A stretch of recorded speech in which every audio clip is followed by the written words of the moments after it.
जय हिंद एवरीवन। आज हम करने वाले हैं लेक्चर नंबर 3। पहले हम 2 लेक्चर्स ऑलरेडी कर चुके हैं। First was on preamble, second was on the union and the territory, correct. तो आज हम करने वाले हैं part number 2, citizenship schedule. Most important topic है हमारे जितने भी हमारे एग्जाम्स हैं, राइट।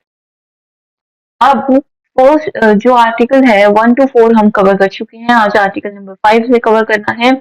आर्टिकल नंबर 5 सिटीजनशिप के बारे में बात करता है, जो कमेंसमेंट ऑफ कॉन्स्टिट्यूशन के टाइम पे थी वो किस तरीके से है, करेक्ट, और अभी भी किस तरीके से है। Eight the commencement of constitution, सबसे पहले तो हमें ये देखना है जो कॉन्स्टिट्यूशन का कमेंसमेंट कब हुआ था। अब ये जो कमेंसमेंट वर्ड है ये थोड़ा सा हमें लगता है difficult, so let's see what does it mean, है ना। कमेंसमेंट का क्या मतलब होता है? तो कमेंसमेंट का मतलब होता है बिगनिंग, मतलब शुरुआत, करेक्ट। तो बिगिन विद, बिगनिंग में हमारा जो कॉन्स्टिट्यूशन था, at the time of the constitution, eight the commencement of this constitution, every person who has his domicile in the territory of India. Domicile का मतलब क्या होता है कि एक पर्सन का वो घर है, उसे क्या बोलोगे? डोमिसाइल बोलोगे। Every person who has its domicile, मतलब वो अपने आप को घर, अपना घर किसको मानता है? इंडिया को मानता है। In the territory of India, जो क्या है? टेरिटरी में है, in the territory of India. And who was born in the, अब क्या है, कुछ अभी तो चलो वो है इंडिया की टेरिटरी में, तो क्या वो बोर्न भी उसी इसी एरिया में हुआ था? देखो ध्यान से, कुछ और भी इसके क्या है आगे बताया गया। तो person who was born in the territory of India, जो बोर्न हुआ है यहाँ पे, आइदर ऑफ, या तो बोर्न खुद हो, सेकंड क्या है कि या तो उसके पेरेंट्स यहाँ पे बोर्न हुए हो, है ना। आइदर ऑफ हुज, मतलब मम्मी या पापा, है ना, वाइफ या हस्बैंड, ठीक है, दोनों में क्या हो, बोर्न हुए हो इंडिया में। और थर्ड क्या है, who has been ordinary resident in the territory of India not less than 5 years immediately after preceding such commencement shall be a citizen of India।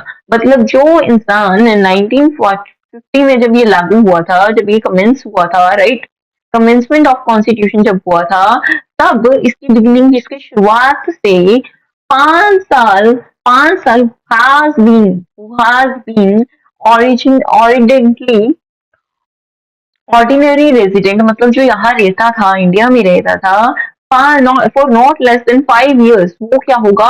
5 साल से नॉट कम नहीं, मतलब 5 साल अगर कोई रह रहा है तो वो भी क्या होगा?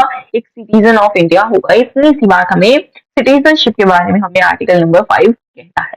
क्या कहता है कि जब ये कॉन्स्टिट्यूशन लागू हो रहा है, बिगिन हो रहा है, तब हर वो पर्सन जो इंडिया को एज अ घर देखता है, होम देखता है, डोमिसाइल देखता है, जो कि यहाँ पे बॉर्न हुआ है टेरिटरी ऑफ इंडिया में, या फिर उसके पेरेंट्स यहाँ पे बॉर्न हुए हों, मदर और फादर, करेक्ट, या फिर वो 5 साल से ज्यादा, या फिर 5 साल इस एरिया में रह रहा है, रेजिडेंट बन के रह रहा है, यहाँ पे रह रहा है, क्लियर, वो क्या होगा? सिटीजन ऑफ इंडिया होगा। कंडीशन समझ आ गई। अब इसके साथ साथ क्या है, माइग्रेशन हुआ था, हमें पता है, इंडिया पाकिस्तान, तो वो चीज को भी ऐड किया गया है। ये थोड़ा सिटीजनशिप का टॉपिक जो है वो थोड़ा कॉम्प्लिकेटेड है। क्यों है? Let's see. जो rights of citizenship of certain person who have migrated to India from Pakistan, वो पर्सन जो पाकिस्तान से, पाक से इंडिया में माइग्रेट हुए हैं, उन पर्सन का राइट जो है वो कौन देगा? आर्टिकल नंबर 6 देगा। भाई कौन देगा? आर्टिकल नंबर 6 देगा। पाक से वापस इंडिया आया है तो वो क्या है, कौन सा देगा? Article number 6। आप एक ऐसे कह सकते हो कि क्रिकेट में इंडिया और पाकिस्तान का मैच लगा था, छक्का लगा दिया। कैसे लगा दिया? Not with understanding anything. क्या कहने का मतलब क्या है? नॉट विद स्टैंडिंग, ये जो वर्ड्स होते हैं ना बच्चा, आप स्टार्टिंग में सीख गए, in spite of anything in the article 5। Article 5 में कुछ भी लिखा है, हमें कोई मतलब नहीं है। In spite of, in spite, ये जो मीनिंग्स है ना, आप अपने बेयर एक्ट में लिखते जाए। बेयर एक्ट को पूरा, मतलब ब्लैक एंड व्हाइट पूरा भर ले। एक पर्सन जो माइग्रेट हुआ है इंडिया में, मतलब पहले पाकिस्तान से इंडिया पे इंडिया आ चुका है, अब now included in Pakistan shall be deemed to be a citizen of India at the commencement of this constitution. तब भी क्या होगा? वो किस सिटीजन ऑफ इंडिया होगा। क्लियर? अब इसमें क्या नीचे ऑप्शन दिया? आइदर हिज पेरेंट्स, या तो उसके पेरेंट्स यहाँ पे इंडिया में बोर्न हो, या उसके ग्रैंड पेरेंट्स इस इंडिया में बोर्न हो। ये क्या है, GOI का जो एक्ट है हमारा 1935 का, वो जिसके अकॉर्डिंग इनेक्ट हुआ था, उसके उसके हिसाब से, करेक्ट। अब इन्होंने क्या कर दिया, और वाइड कर दिया कि भाई तुम्हें चाहे पेरेंट्स हो, चाहे तुम्हारे ग्रैंड पेरेंट्स है, इंडिया में बोर्न है, आ जाओ, कोई दिक्कत नहीं है। सेकंड क्या कह रहा है, in the case where such person has so migrated before 19th day of July. अब ये बता दिया कि 19 जुलाई 1948 से पहले अगर कोई माइग्रेट हुआ है, in case where such person has so migrated before 19th July, she shall be ordinary resident in the territory of India since the date of his migration। मतलब जब से 1948 की जुलाई 19 जुलाई 1948 से पहले अगर किसी ने माइग्रेशन किया है, तभी भी क्या है, उसे क्या माना जाएगा, इंडियन सिटीजन माना जाएगा माइग्रेशन की डेट के अकॉर्डिंग। क्लियर। थर्ड क्या बताया गया, थर्ड बताया गया कि in case of where such person has so migrated on and after, मतलब ऑन और आफ्टर, भाई ऑन और आफ्टर, इसके ऊपर, इसी तारीख पे या फिर इसके बाद, है ना, he has been registered as a citizen of India, फिर भी वो सिटीजन ऑफ इंडिया की तरह रजिस्टर हो गया है by an officer appointed on behalf of the government of the domination of India. मतलब गवर्नमेंट ने क्या है, मान लिया है कि भाई वो तो आ गया, अब तो सिटीजन ऑफ इंडिया है, उसका रजिस्ट्रेशन हो चुका है। सबसे मेन बात रजिस्ट्रेशन।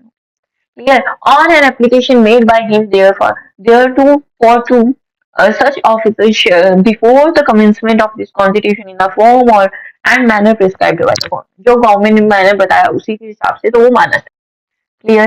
प्रोवाइडेड दैट, ये जो टर्म होती है ना, प्रोवाइडेड दैट का मतलब ऑन द कंडीशन, मतलब क्या कंडीशन है। अब इतनी कहानी तो बता दी है ना, क्या कहानी बता दी कि भाई पेरेंट्स या ग्रैंड पेरेंट्स भले इंडिया में बोर्न हो, या फिर उसने माइग्रेट किया होगा 19 जुलाई 1948 के पहले, है ना, या फिर उस डेट पे, या फिर उसके बाद, या उसके बाद उसने रजिस्ट्रेशन करवा दिया हो, ये चीज बात बता दी। प्रोवाइडेड दैट कंडीशन क्या होनी चाहिए, no person shall be so registered unless he has been resident in the territory of India for at least 6 months immediately after the presiding the date of his application।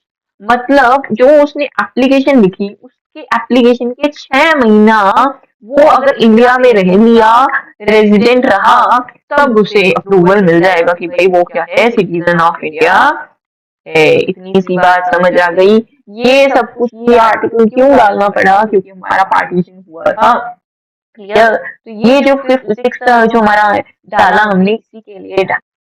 Now not with understanding anything का मतलब अभी हमने देखा था। क्या होता है not with understanding का मतलब, इन स्पाइट ऑफ, आपको धीरे धीरे याद होने लग जाएंगे। इन स्पाइट ऑफ, अब इसके बाद में क्या कहता है कि भाई कुछ भी कहा है आर्टिकल 5 और 6 में, एक पर्सन, मतलब जो वो कहा है कोई बात नहीं, है ना, वो नहीं है कोई बात नहीं, वो नहीं है कोई बात नहीं। अब एक पर्सन जो क्या है, who has after the first day of March 1947, 1940, मतलब 1st March 1947 की बात हुई है यहाँ पे, है ना, migrated from the territory of India to the territory now included in Palishal shall not be deemed to be citizen of India। कहने का मतलब क्या है कि एक पर्सन who has after, मतलब इस तारीख के बाद, 1 मार्च 1947 के बाद माइग्रेट हुआ है इंडिया से पाकिस्तान। कहने का मतलब क्या है, इंडिया से वापस चला गया पाकिस्तान, है ना, मतलब रास्ता भटक गया। तो अब ये जो हमारा आर्टिकल है किससे बात कर रहा है, सबसे पहले हमें ये पढ़ना चाहिए, rights of citizenship of certain migrants to Pakistan, मतलब जो पाकिस्तान में माइग्रेट हो गए उनकी क्या सिटीजनशिप राइट्स है। करेक्ट। अब shall not be citizen of India, तो वो क्या है, अब सिटीजन ऑफ इंडिया नहीं इंक्लूडेड। कहानी समझ आ रही, इतनी सी बात बता दी। अब प्रोवाइडेड डेट का मतलब है, ये तो बोल दिया, लेकिन अब एक और कंडीशन है इसके साथ। क्या कंडीशन है भाई, on the condition, provided that का मतलब क्या होता है, on the condition nothing in this article shall apply to a person. ये जो है, जो भी इसमें दिया हुआ है वो उस पर्सन पे अप्लाई नहीं होगा who after having so migrated to the territory of India now included in Pakistan has returned to the, अब वो क्या है, वापस आ चुका है ना, सुबह का घुमा शाम को घर पे वापस आ गया, है ना, तो वो अगर रिटर्न हो चुका है तो उस पर अप्लाई नहीं।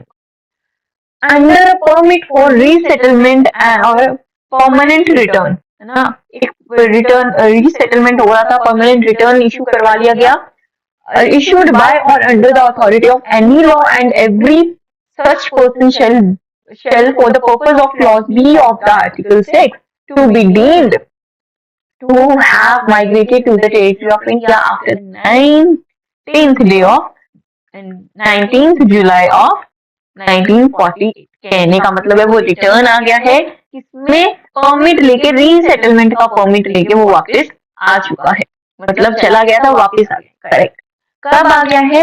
19 जुलाई 19 जो 1948 दिया हुआ है, इसके बाद में भी डीम टू बी माइग्रेटेड, ठीक है, वापस आ गया, है ना, तो उस पे ये अप्लाई नहीं होगा।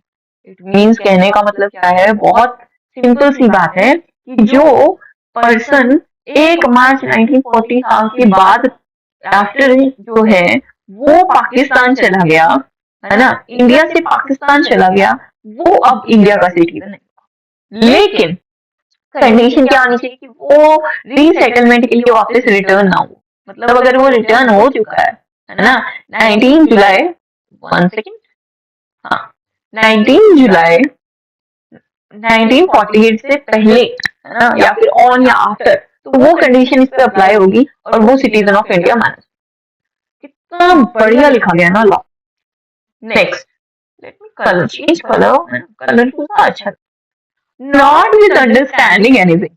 कहने का मतलब है कि आर्टिकल नंबर 5 में इंस्पाइट ऑफ जो भी आर्टिकल नंबर 5 में लिखा गया है, in spite of anything in article 5, जो भी लिखा गया आर्टिकल 5 में, any person who or either of whose parents or any of those whose grandparents are born in India, मतलब अगर भले उसके पेरेंट्स या फिर grandparents born in India are defined in the government of India act 1935 and who is ordinarily residing in any country after outside India shall be deemed to be citizen of India if he has been registered।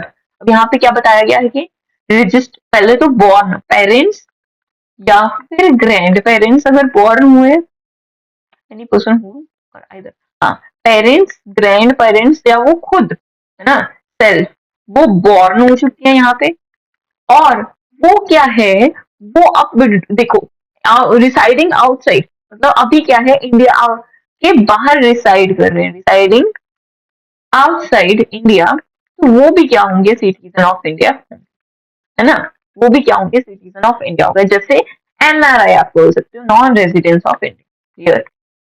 इस पे काफी बहस भी हमारी चलती रहती है। By the diplomatic और the consul representative of India in the country where he is for the time being resident on an application made by him thereto for such diplomatic and consular representative, whether before and after the commencement of constitution, in the form and manner prescribed by the government of the domination of government of India। मतलब अगर अभी ये commencement के time पे 1950 में, है ना, आप 26 जनवरी को नहीं हो, तब भी आपको क्या है, सिटीजन ऑफ इंडिया हो गए, कहानी खत्म। मतलब जो लॉ मेकर्स है ना, उन्होंने सभी को सोच में अपने आप को सभी को इंक्लूड करके ही सोच समझ के किया है, सबका सोचा है। करेक्ट। नेक्स्ट, आर्टिकल नंबर 9 क्या कहता है? आर्टिकल नंबर हमें 9 पढ़ना है। आर्टिकल नंबर 9 बोलता है पर्सन्स वॉलेंट्री, थोड़ा सा नीचे करते हैं, है ना, persons voluntary acquiring citizenship of a foreign state not to be citizen।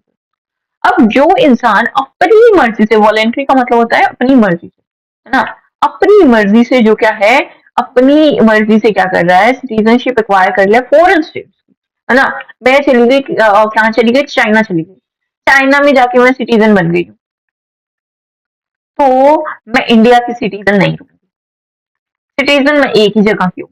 Correct. तो वो चीज है यहाँ पे, जो person voluntary acquiring citizenship of a foreign state not to be citizen, ये बहुत इंपॉर्टेंट है, आपको पूछा जा सकता है कहाँ लिखा हुआ है, तो आर्टिकल नंबर 9 में लिखा हुआ है, 9, है ना, ना ज्यादा ना कम। Clear. No person shall be, no person shall be a citizen of India by virtue of article 5। Article 5 के वर्च्यू से, आर्टिकल 5 के हिसाब से वो पर्सन इंडिया का सिटीजन नहीं होगा और deem to be citizen of India, या फिर उसे सिटीजन नहीं माना जाएगा बाय वर्च्यू ऑफ आर्टिकल 6 या फिर 8। मतलब एक पर्सन जिसने अपने आप फॉरेन स्टेट की जो सिटीजनशिप है उसे एक्वायर किया है, उससे नहीं माना जाएगा सिटीजन, भले वो आर्टिकल 5 के अंदर आ जाए, 6 के अंदर आ जाए, 8 के अंदर आ जाए। If he has voluntarily acquired the citizenship of any foreign state, अगर उसने अपनी मर्जी से किसी फॉरेन स्टेट की सिटीजनशिप ले ली है, तो भाई वो ले लो, तो फिर यहाँ से छोड़ना पड़ेगा। अगर तुम्हें बाहर जाके नौकरी करनी है तो अपने घर का जो कंफर्ट है वो तो छोड़ना पड़ेगा। Is it clear? तो वही चीज क्या है आर्टिकल नंबर 9 हमें बताता है। I hope it's very clear. Next अब हमें फोकस हमारा लेके जाना है आर्टिकल नंबर कौन सा है हमारा? Let's see article number 10।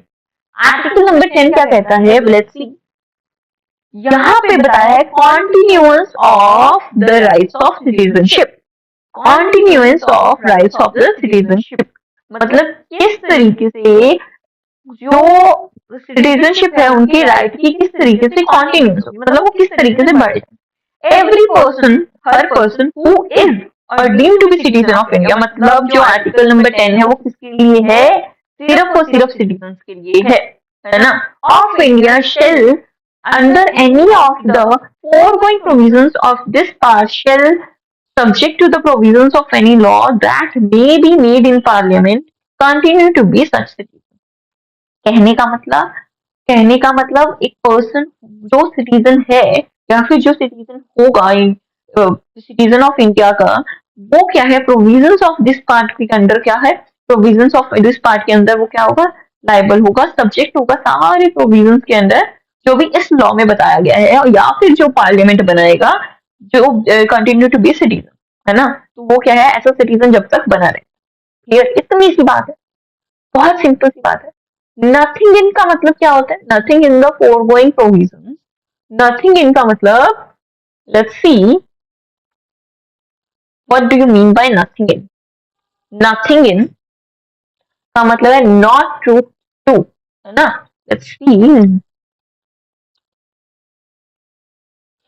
not anything or but absence of something। nothing in का मतलब है nothing in the foregoing provision। आगे हो गया parliament to regulate the right of citizenship by law. Parliament के पास ये हक है कि वो अपने सिटीजनशिप के राइट्स को रेगुलेट करेगा, उसे संभालेगा बाय लॉ, लॉ के द्वारा। Nothing in the foregoing provisions of this part. अब इतना कहने का मतलब क्या है कि जो पहले कह दिया गया है, अब भी उसके एब्सेंस ऑफ समथिंग, मतलब जो पहले कह दिया गया है वो कह दिया गया है। Shall derogate for the power of parliament to make any provision with the. अब भी जो कह दिया गया है वो कह दिया गया है। यहाँ का इसका मतलब क्या है? Nothing in the foregoing provisions of this part. Foregoing का मतलब जो पहले कह दिए गए हैं, कि जो कह दिया वो कह